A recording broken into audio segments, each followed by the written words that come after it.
Travel lost $1.1 trillion in 2020 U.S. economic output. U.S. travel-supported jobs fell by 5.6 million in 2020, 16.7 million to 11.1 million. Travel and tourism had supported employment for 11% of the U.S. workforce prior to the onset of COVID-19. The latest round of relief was helpful to U.S. industry.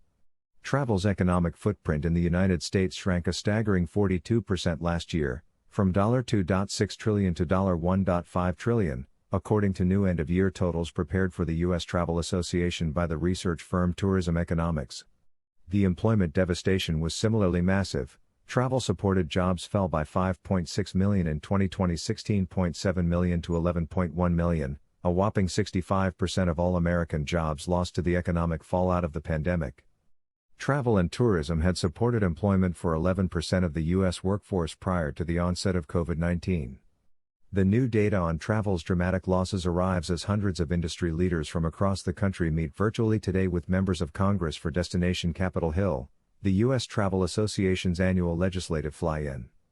While the gradual progress of vaccinations has provided hope that a turnaround may be on the horizon, it is still unclear when travel demand will be able to fully rebound on its own, said U.S. Travel Association President and CEO Roger Dow.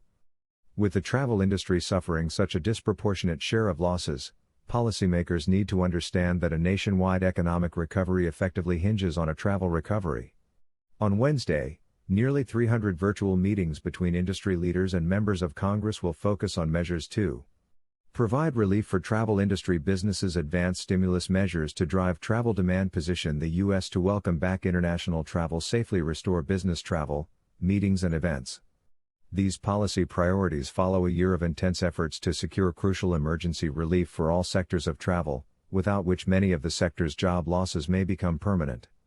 The latest round of relief was helpful to our industry, but there are a number of important steps that still must be taken, especially extending the deadline for the Paycheck Protection Program and passing the key package of tax incentives in the Hospitality and Commerce Job Recovery Act, said U.S. Travel Association Executive Vice President of Public Affairs and Policy Tori Emerson Barnes.